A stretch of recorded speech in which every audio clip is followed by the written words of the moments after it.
अनधिकृत बांधकामावरील सदनिकांचे दस्त नोंदणी न करण्याचे राज्य सरकारचे आदेश असताना सुद्धा अशा आदेशांना पायदळीत उडवण्यात आलेला आहे। नवी मुंबईमधील अनधिकृत इमारतीमधील 1-2 नव्हे तर तब्बल 102 सदनिकांची बेकायदेशीरपणे सहाय्यक दुय्यम निबंधक कार्यालयानं दस्त नोंदणी केल्याचं उघड झालंय। एवढंच नाही तर नवी मुंबईमधील ज्या सदनिकांची झालेली दस्त नोंदणी नवी मुंबईमध्ये न करता थेट मीरा भाईंदरमध्ये छुप्या पद्धतीने केल्याचा प्रकार समोर आलेला आहे।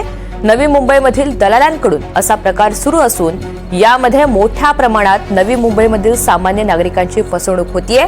यामागे राजकीय नेत्यांचा हात असल्याचा आरोप सुद्धा केला जातोय।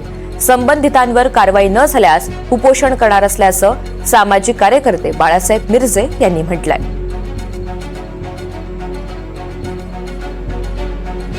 मी बाळासाहेब मिरजे, समाजसेवक, नवी मुंबईमधून। नवी मुंबईत जे अनधिकृत बांधकाम झालेले आहेत त्यामधील इमारतीचे जे फ्लॅट आहेत ते फ्लॅट दस्त नोंदणी ही मीरा भाईंदरमध्ये एकाच दिवशी 102 दस्त नोंदणी झालेली आहे। त्या विरोधात आम्ही तक्रार केलेली आहे।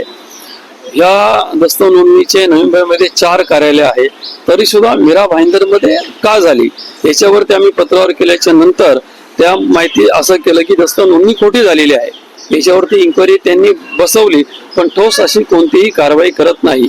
आमची मागणी आहे ही दस्त नोंदणी त्वरित रद्द झाली पाहिजे आणि ज्यांनी ही दस्त नोंदणी केलेली आहे त्याच्यावरती गुन्हा दाखल करून त्याला निलंबित करावं।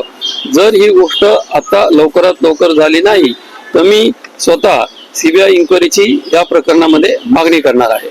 नवी मुंबईमध्ये अनधिकृतपणे बांधलेल्या इमारतीच्या दस्त नोंदणी राजरोसपणे होत असून ही नवी मुंबईतील जनतेची फसवणूक आहे आणि अशा प्रकारे बेकायदेशीररित्या दस्त नोंदणी करणारे व करवून घेणारे यांच्यावरती फसवणुकीचा गुन्हा दाखल झाला पाहिजे अशी आमची मागणी असून प्रशासनाने अशा लोकांवरती जर गुन्हा दाखल नाही केला आणि यांच्यावर पुनश्च असा प्रकार घडू नये म्हणून आम्ही दस्त नोंदणी कार्यालयासमोर आमरण उपोषणास बसणार आहे।